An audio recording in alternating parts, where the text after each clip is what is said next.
I'm terrified, honestly, to see the type of stuff that Mike Tyson's about to put us through. But yeah, dudes, as per usual, go and support the OG video. Link to that is at the very top of the description, like always, and let's get right into this. On November 22nd, 1986, the champion of the World Boxing Council's Heavyweight Championship, Trevor Berbick, was slated to fight in a bout known as Judgment Day. The man who gave Muhammad Ali his final match, Berbick had won the title in a tight-fought but ultimately unanimous decision victory earlier that year. However, he found himself at a 3-1 betting odds disadvantage over his challenger, who was coming into his very first title bout. Holy banana beans, bro. I've never really watched any boxing before, except a little bit of Muay Thai here and there. But it's not something that I'm super into. So learning a little bit of the history here is very neat. Challenger had a record of 27 wins, 0 losses over his professional career. 25 of those wins were by knockout, and 16 of them came in the first round. Are you kidding me? What? Like, I knew Mike Tyson was built different, but not this built different. Bro actually came in here like Little Mac. Who already knew like all the opponent's patterns. He got every single star punch. Unfortunately for Berbick, this fight would end up as just another series of statistics on the challenger's rap sheet. The fight would last only to 2 minutes and 35 seconds into round 2.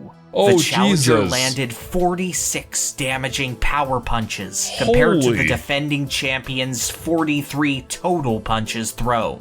At just 20 years and 4 months of age, the youngest heavyweight boxing champion in the history of the sport, to this day, was crowned. And his name 20 years was old? Mike Tyson. Punches like a truck? I cannot express to you just how big of a deal Mike Tyson was during his prime. In the closest analog to gladiatorial combat that the modern world would allow, Tyson wasn't just a beast, he was an unstoppable force, the likes of which the sport hadn't seen. And the media was absolutely rabid over his success. Tyson becoming a household name to the caliber of Michael Jordan, children all over America and potentially even the world, knowing that he was the most fearsome force in the squared circle. Potentially even the world, hey.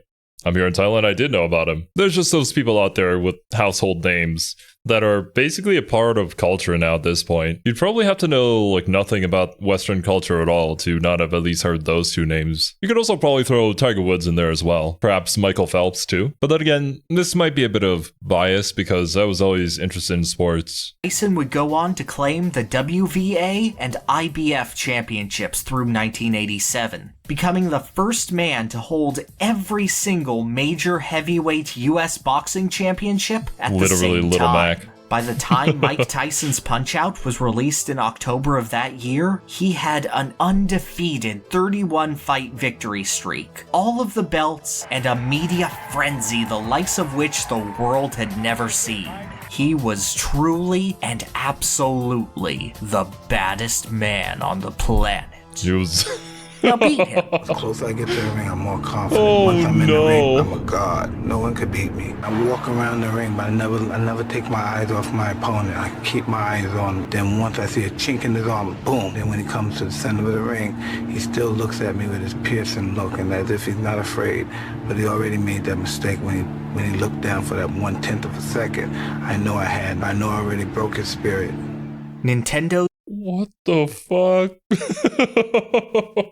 Ooh-wee.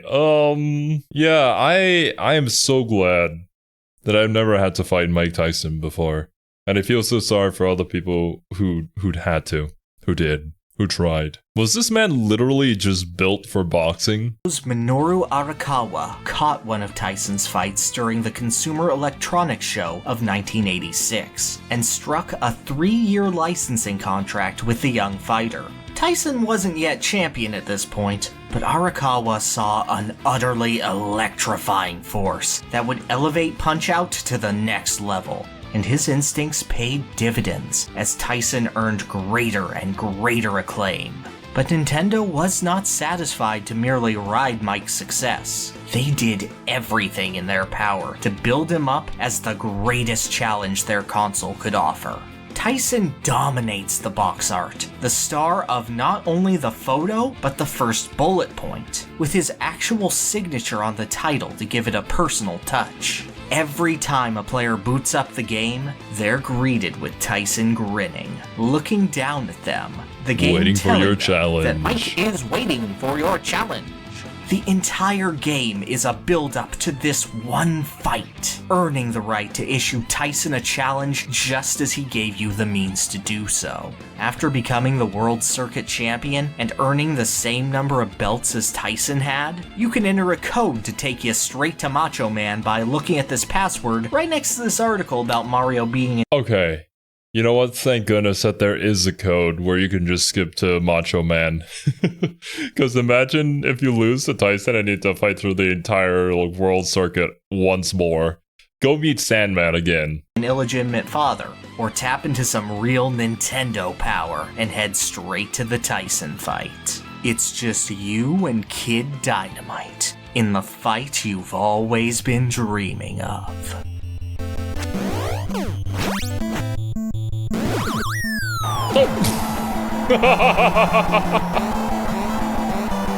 Oh no, dude. Get back. We got this. Oh, never mind. Oh. Oh, this hurts. Dodge.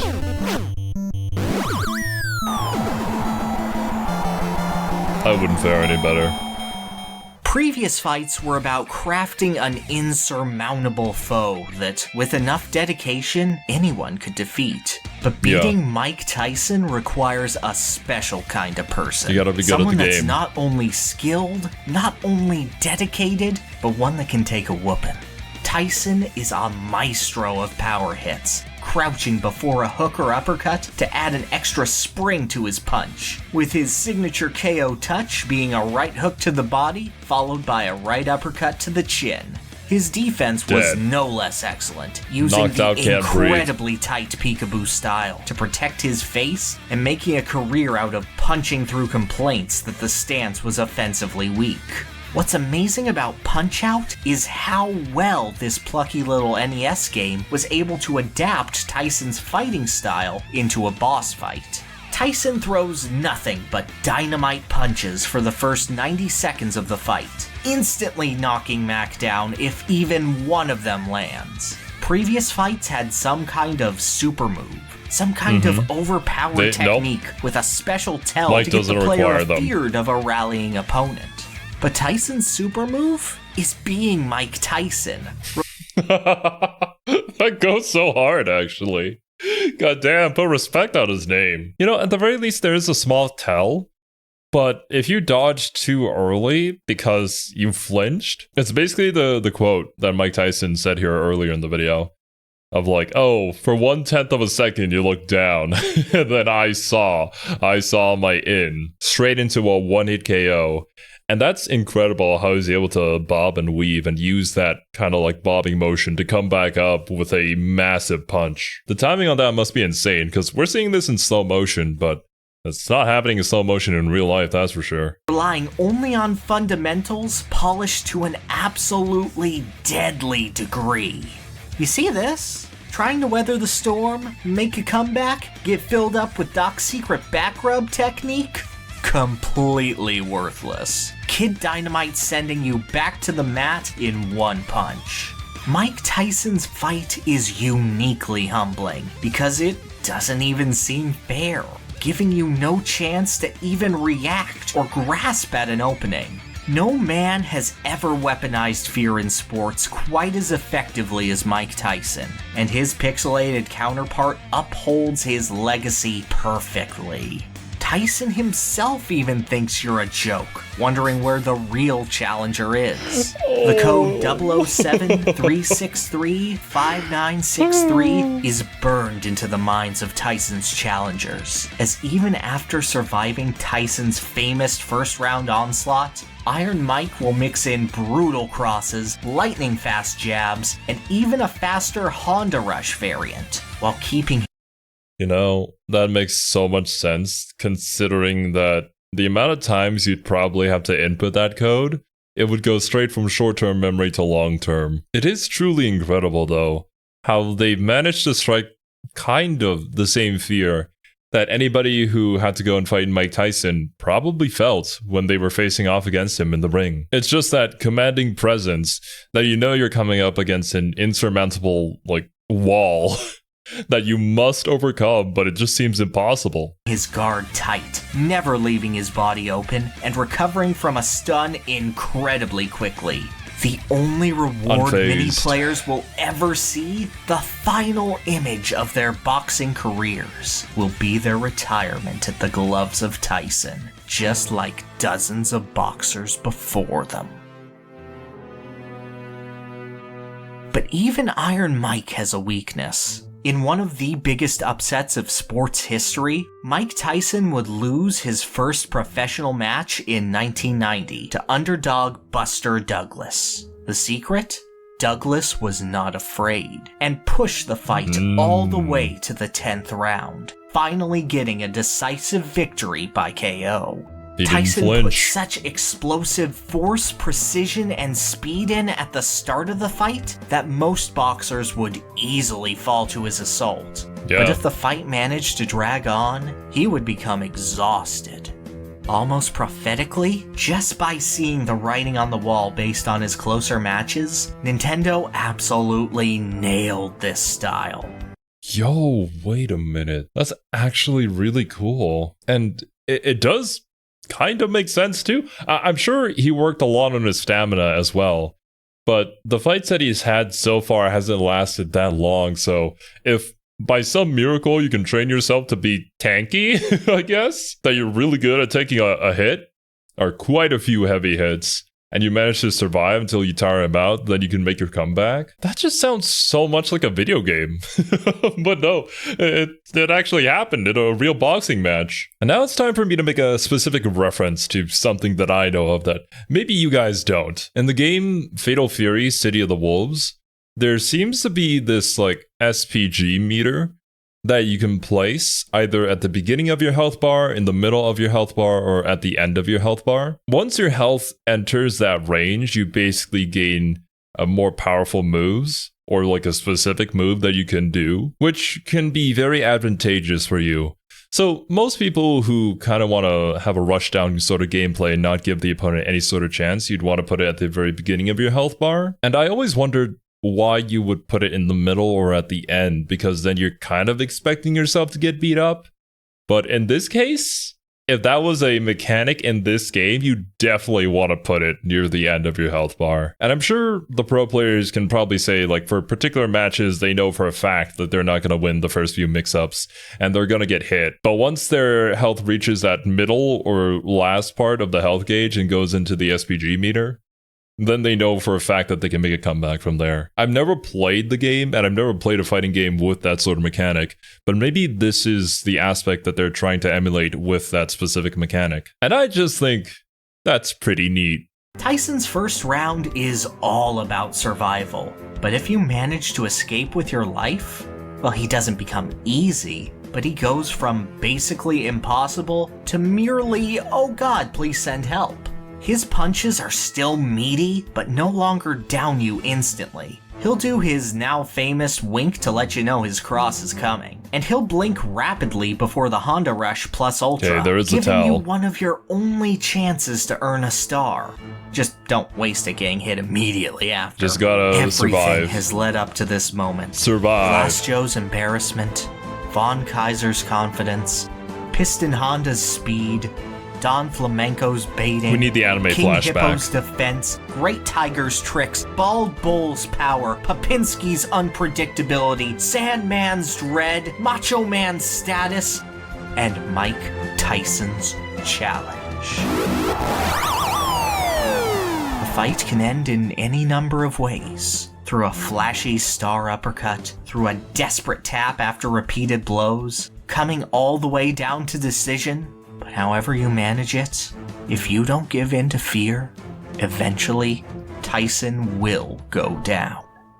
And even more than the victory, even more than beating the game, what's most special is the congratulations you receive directly from the champ himself. Great fightin', Mac. I've never seen such finger speed before. The legacy of Punch-Out is one that has extended far cool. beyond its release, with the Tyson fight in particular commonly listed as one of the best and hardest final bosses in gaming. Perhaps Tyson might not have the physical strength of a dragon or a giant robot or an elder god, but what he does have is feeling like a very real challenge, with a real boxing record, real writings, real difficulty, and a real fighting style. When Nintendo's license, like outside of the game, you know of him.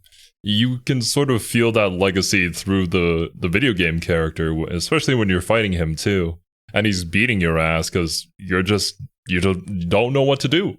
You're not punching it as hard as him, and your punches do barely anything to him. It's a lot. But this is definitely one of those video game bosses where if you somehow manage to defeat him, either through really good play or just sheer tenacity, you'd probably be bragging to your friends for quite a few weeks, because I know for a fact I would. And it's awesome that it can inspire that sort of emotion out of the player. Due to a well thought out difficulty curve, creating a satisfying conclusion. Now, I didn't want to bring up this game because I've been actively trying to forget any memory of ever having played it.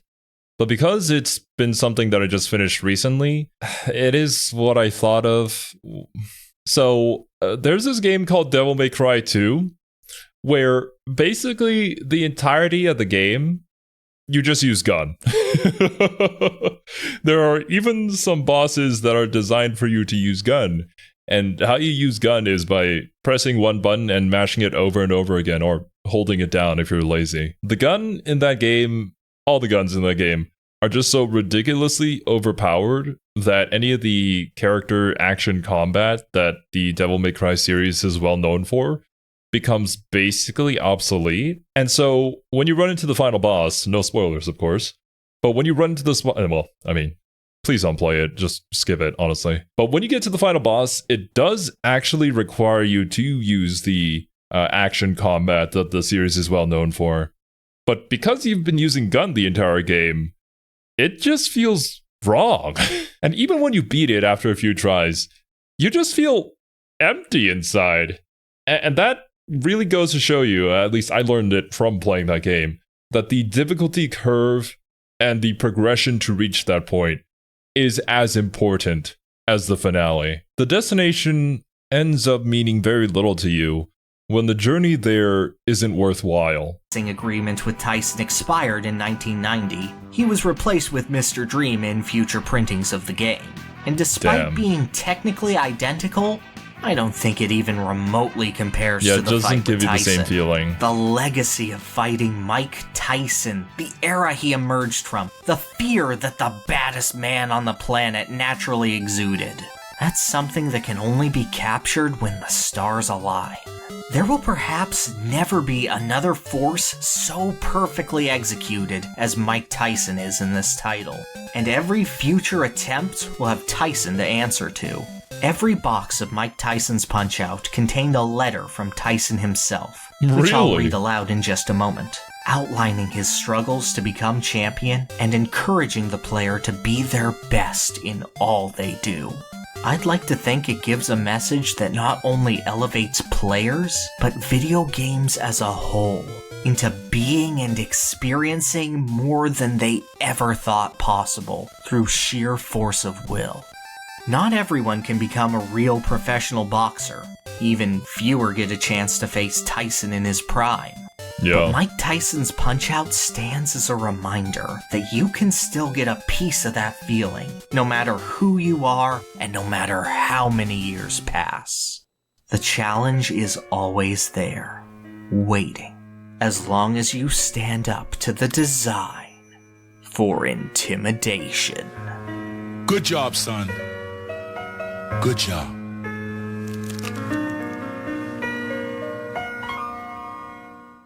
Dear player, Okay, becoming let's hear it. boxing's heavyweight champion of the world was the greatest challenge of my life. One that required a great amount of discipline and philosophies that enabled me to grasp the confidence and strength needed to attain such a goal. I would like to share these with you so that you may benefit from them in your personal life encounters. Never be intimidated by someone, regardless of appearances. Insecurities make us feel intimidated. We see someone bigger than us, and we immediately feel at a disadvantage. Oh yeah, 100%. And this is coming from me, who usually towers over all the other people I've ever competed against and have kind of put that fear into them. It is so effective. I definitely beat out a bunch of other players. Well, I used to play golf professionally, just by being bigger than them. And it's not even like a contact sport either. But, you know, it's a sport, you're competing, you're not really competing against each other, but at the end of the day, you kind of are. So if you can make them feel intimidated, why not?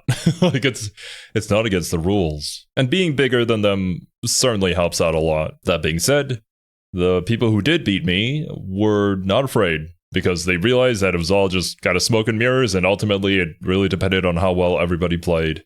And I didn't play very well. I was pretty good at hitting the ball very far, but accurately, not so much. Or we hear someone who speaks in a harsh tone of voice. We should not allow a person's size or attitude to inhibit us in any way. We should stand up for what we believe. Nobody is born the best. Practice and training makes you the best. Hell We yeah. are all born with certain abilities, but these abilities need to be fostered. To be the best is a goal that you must work toward. I currently feel this way, very much so, when it comes to learning fighting games. I still suck very much at them, despite, having played them for several months now. But ultimately, the only way that you're really going to get into fighting games and enjoy them is by accepting the fact that you're going to lose to basically everybody who has put in more hours than you have into fighting games. That's just the way of things. They practice more, they train more, they have more experience, they have more knowledge than you do. And you're just going to have to learn from them as you go along and not expect to win. You're going to have to expect to learn and count that as winning, which is easier said than done, but once you reach that state, you're going to enjoy fighting games immensely. I'd honestly recommend it for those of you who maybe want to feel how it's like when you're competing in professional sports, because, well, obviously there isn't as much of an investment as it would be to actually play a professional sport when you're playing a fighting game, right? But it certainly does still give that same feeling of training and practicing and losing and getting better, then losing some more to get just a little bit better, to then go through the entire cycle again until someday you actually grab hold of that W. It's an experience that I feel like it's valuable to us as human beings because it helps build character. And learning how to lose is certainly something that I think a lot of people should probably do. I think everyone should, and I think not enough people do. Never become angry. It will inhibit your ability. 100%. Anger affects performance. It causes a lack in concentration, which inevitably leads to default. Anger is never positive, and therefore never results in a positive outcome. So true. So true. The more you rage at a game, the worse you play. Because at that point, you're just going back to your base instincts, and you're not really thinking of the moves that you're using. So you're just making the suboptimal play all the time. Anybody who's keeping their cool is going to play way better than you are. Have fun with it. Enjoy it. Accept that sometimes it doesn't work out, and just go with the flow. In essence, boxing is 10% physical and 90% mental and emotional. I can see that, Preparation yeah. for any sport requires deep mental concentration. You must take the time to mentally prepare yourself for the challenge, whatever it may be. The one who emerges as the winner is always the one with the stronger state of mind. True. Very true. Mike is speaking my language, man. And I know some of this probably sounds somewhat corny to you guys, but really, genuinely, this is how it is. You can have strategies upon strategies. You can be way tougher physically than everybody else, but ultimately, in the middle of competition, if you lose to them mentally or emotionally, it's over. No matter how much training physically you've done. Don't quit. Quitting is for those who are not serious about their goals. If you give up trying, you will never achieve your goal. Life is full of eager people who try to succeed at everything they do. What all these people have in common is that they never quit. Much success, Mike Tyson, World Heavyweight Champion. Awesome, dude. And that came with the game. Hell yeah, we need more stuff like this. I miss stuff like this. I miss it without even having experienced stuff like this, because this just sounds so freaking cool. And I'm presuming when this video came out, it came out on this exact date. I wonder, Pierre, did you time this series specifically for Mike Tyson's birthday? That's pretty cool. But yeah, dudes, that was a fun series. As expected from the Designing For channel. That being said, I believe there's another part to this that has Donkey Kong on it. Huh? How exactly does it tie into this? I don't know. We'll see. But that's going to be it from me today, my dudes. Thank you guys so much for watching. Hope you enjoyed, and I'll catch you in the next one.